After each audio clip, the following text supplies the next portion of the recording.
Prime ಟೈಮ್ಗೆ ಸ್ವಾಗತ. ನಾನು ವಿಶ್ವಶ್ರೀ. ಈ ದಿನದ ಸುದ್ದಿಗಳನ್ನ ನೋಡೋಣ. ಅದಕ್ಕೂ ಮುನ್ನ ಹೆಡ್ಲೈನ್ಸ್. ಕರ್ನಾಟಕದ 3 ಕ್ಷೇತ್ರಗಳ ಮತದಾನೋತ್ತರ ಸಮೀಕ್ಷೆ ಬಹಿರಂಗ. ಚನ್ನಪಟ್ಟಣದಲ್ಲಿ ಗೆದ್ದು ಬೀಗ್ತಾರಂತೆ ನಿಖಿಲ್. ಶಿಗ್ಗಾವಿಯಲ್ಲಿ ಭರತ್ ಬೊಮ್ಮಾಯಿ, ಸಂಡೂರಲ್ಲಿ ಅನ್ನಪೂರ್ಣಗೆ ಗೆಲುವು ಫಿಕ್ಸ್. ಮಹಾರಾಷ್ಟ್ರದಲ್ಲಿ ಈ ಬಾರಿ ಮಹಾಯುತಿ ಸರ್ಕಾರ. ಬಹುತೇಕ ಸಮೀಕ್ಷೆಗಳಲ್ಲಿ ಬಿಜೆಪಿಗೆ ಗೆಲುವು. ಈ ಬಾರಿ ಮರಾಠ ನಾಡಿಗೆ ಫಡ್ನವೀಸ್ ಸಿಎಂ ಫಿಕ್ಸ್. ಜಾರ್ಖಂಡ್ನಲ್ಲಿ ಈ ಬಾರಿ ಎನ್ಡಿಎ ಬಹುಮತ. ಕೆಲ ಸಮೀಕ್ಷೆಗಳಲ್ಲಿ ಯಾವ ಪಕ್ಷಕ್ಕೂ ಇಲ್ಲ ಬಹುಮತ. ಕಾಂಗ್ರೆಸ್ ಬಿಜೆಪಿ ನಡುವೆ ಇದೆ ಸಮಬಲದ ಹೋರಾಟ. ಬಿಪಿಎಲ್ ಕಾರ್ಡ್ ರದ್ದತಿಗೆ ಹಿಂದೂಗಳೇ ಟಾರ್ಗೆಟ್.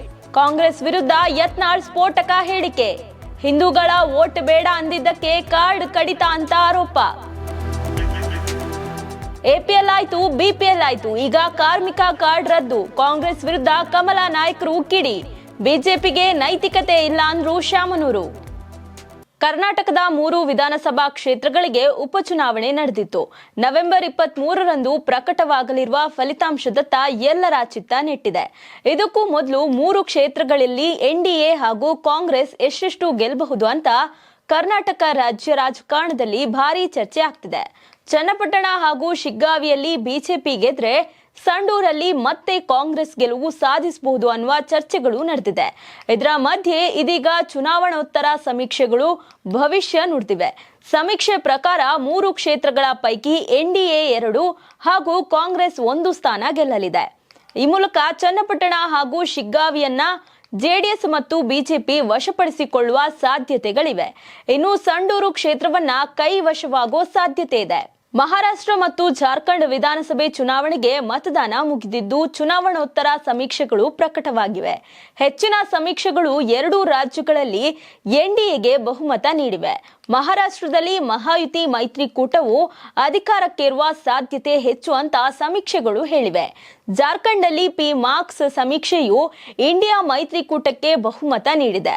ಉಳಿದ ಸಮೀಕ್ಷೆಗಳು ಬಿಜೆಪಿ ಮೈತ್ರಿಕೂಟ ಅಧಿಕಾರಕ್ಕೇರುವ ಸಾಧ್ಯತೆ ಇದೆ ಅಂತ ಹೇಳಿದೆ. ರಾಜ್ಯ ಸರ್ಕಾರದಿಂದ ಅನರ್ಹ ಬಿಪಿಎಲ್ ಕಾರ್ಡ್ದಾರರ ಮೆಗಾ ಆಪರೇಷನ್ ನಡೀತಿದೆ. ರಾಜ್ಯದಲ್ಲಿ ಬರೋಬ್ಬರಿ 22 ಲಕ್ಷ ಅನರ್ಹ ಬಿಪಿಎಲ್ ಕಾರ್ಡ್ದಾರರು ಇದ್ದಾರೆ ಎಂಬ ಸತ್ಯ ಸಂಗತಿ ಬಯಲಾಗಿದೆ. ಕಳೆದ ಆಗಸ್ಟ್ ತಿಂಗಳಿನಲ್ಲೇ ಆಹಾರ ಇಲಾಖೆಗೆ ಇ ಗವರ್ನೆನ್ಸ್ ಇಲಾಖೆ ಮಾಹಿತಿಯನ್ನ ಕೊಟ್ಟಿದೆ. ಇನ್ನು ಅವುಗಳೆಲ್ಲವನ್ನ ಇದೀಗ ಬಿಪಿಎಲ್ನಿಂದ ಎಪಿಎಲ್ಗೆ ವರ್ಗಾವಣೆ ಮಾಡುವ ಕಾರ್ಯ ನಡೆದಿದೆ. ಆದ್ರೆ ಬಿಪಿಎಲ್ನಿಂದ ಎಪಿಎಲ್ಗೆ ವರ್ಗಾವಣೆಯಾದ್ರೆ ಗೃಹಲಕ್ಷ್ಮಿ ಯೋಜನೆಯ 2,000 ರೂಪಾಯಿ ಬರುವ ಹಣ ನಿಲ್ಲುತ್ತಾ ಅನ್ನುವ ಚರ್ಚೆಗಳು ನಡೆದಿದೆ. ಇದೀಗ ಅದಕ್ಕೆ ಸ್ವತಃ ಸಚಿವೆ ಲಕ್ಷ್ಮೀ ಹೆಬ್ಬಾಳ್ಕರ್ ಪ್ರತಿಕ್ರಿಯೆ ನೀಡಿದ್ದು, ಬಿಪಿಎಲ್ ಕಾರ್ಡ್ನಿಂದ ಎಪಿಎಲ್ ಕಾರ್ಡ್ಗೆ ವರ್ಗಾವಣೆಯಾಗಿದ್ರೂ ಕೂಡ ಗೃಹಲಕ್ಷ್ಮಿ ಹಣ ಬಂದ್ ಆಗೋದಿಲ್ಲ. ಬಿಪಿಎಲ್ ಜೊತೆ ಎಪಿಎಲ್ ಕಾರ್ಡ್ದಾರರಿಗೂ ನೀಡಲಾಗುತ್ತೆ ಅಂತ ಸ್ಪಷ್ಟನೆ ನೀಡಿದ್ದಾರೆ. ಹಿಂದೂಗಳನ್ನ ಟಾರ್ಗೆಟ್ ಮಾಡಿ ಬಿಪಿಎಲ್ ಕಾರ್ಡ್ ರದ್ದು ಮಾಡಲಾಗಿದೆ ಅಂತ ವಿಜಯಪುರ ಶಾಸಕ ಬಸನಗೌಡ ಪಾಟೀಲ್ ಯತ್ನಾಳ್ ರಾಜ್ಯ ಸರ್ಕಾರದ ವಿರುದ್ಧ ಕಿಡಿಕಾರಿದ್ದಾರೆ. ಜಿಲ್ಲೆಯಲ್ಲಿ ಸುದ್ದಿಗಾರರೊಂದಿಗೆ ಮಾತನಾಡಿ, ಹಿಂದೂಗಳ ರೇಷನ್ ಕಾರ್ಡ್ ರದ್ದು ಮಾಡ್ತಿದೆ, ಅವರನ್ನ ಟಾರ್ಗೆಟ್ ಮಾಡಿಯೇ ಬಿಪಿಎಲ್ ಕಾರ್ಡ್ ರದ್ದು ಮಾಡ್ತಿದ್ದಾರೆ. ಇದೇ ವಿಷಯವಿಟ್ಟುಕೊಂಡು ಅಧಿವೇಶನದಲ್ಲಿ ಇದರ ವಿರುದ್ಧ ಹೋರಾಟ ಮಾಡ್ತೇವೆ. ಸಿದ್ದರಾಮಯ್ಯ ಹಿಂದೂಗಳ ಓಟು ಬೇಡ ಅಂದಿದ್ರು, ಅದಕ್ಕೆ ಹಿಂದೂಗಳ ರೇಷನ್ ಕಡಿತವಾಗ್ತಿದೆ ಅಂತ ನನಗೂ ಮಾಹಿತಿ ಬಂದಿದೆ ಅಂತ ವಾಗ್ದಾಳಿ ನಡೆಸಿದ್ರು. ಸಾಮಾಜಿಕ ಜಾಲತಾಣಗಳಲ್ಲಿ ಹಿಂದೂಗಳ ಬಿಪಿಎಲ್ ಕಾರ್ಡ್ ರದ್ದತಿ ವಿಚಾರ ಪ್ರಸ್ತಾಪವಾಗ್ತಿದೆ.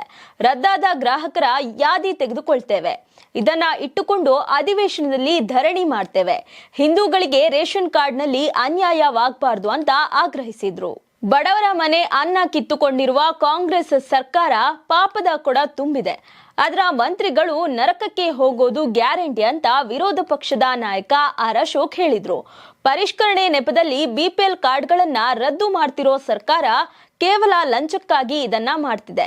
ಹಾಗೆ ಸಂಗ್ರಹವಾಗುವ ಸುಮಾರು 20,000 ಕೋಟಿ ಹಣವನ್ನ ಅಭಿವೃದ್ಧಿ ಕಾರ್ಯಗಳಿಗೆ ಅನುದಾನ ನೀಡ್ತಿಲ್ಲ ಅಂತ ಸರ್ಕಾರದ ವಿರುದ್ಧ ಕೆಂಡ ಕಾರ್ತಿರೋ ಅತೃಪ್ತ ಕಾಂಗ್ರೆಸ್ ಶಾಸಕರಿಗೆ ನೀಡುವ ಹವಳಿಕೆ ಸರ್ಕಾರದ್ದು ಅಂತ ಆರ್ ಅಶೋಕ್ ಕಿಡಿಕಾರಿದ್ರು.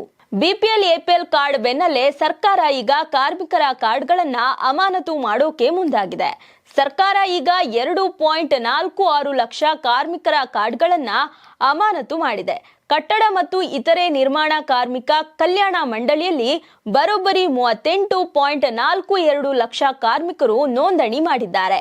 ಈ ಪೈಕಿ 2,46,951 ಕಾರ್ಡನ್ನ ನಕಲಿ ಅಂತ ಲಿಸ್ಟ್ ಮಾಡಿದ ಕಾರ್ಮಿಕ ಇಲಾಖೆ ಅಮಾನತು ಮಾಡೋಕೆ ಆದೇಶ ನೀಡಿದೆ.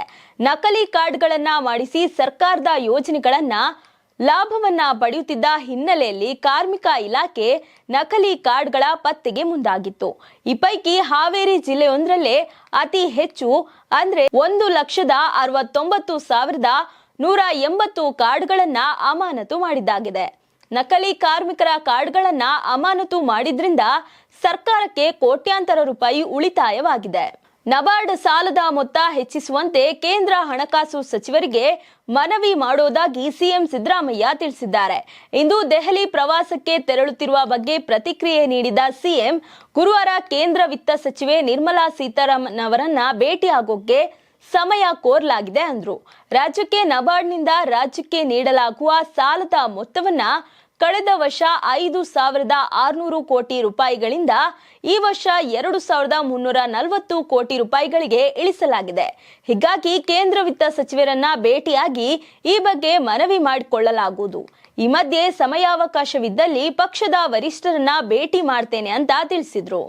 ಬಿಜೆಪಿ ಅವಧಿಯಲ್ಲಿ ಕೋವಿಡ್ ಸಂದರ್ಭದಲ್ಲಿ ಸಾವಿರಾರು ಕೋಟಿ ಲೂಟಿ ಮಾಡಿದ್ದಾರೆ ಅಂತ ಕಾಂಗ್ರೆಸ್ನ ಹಿರಿಯ ಶಾಸಕ ಶಾಮನೂರು ಶಿವಶಂಕರಪ್ಪ ಆರೋಪಿಸಿದ್ರು.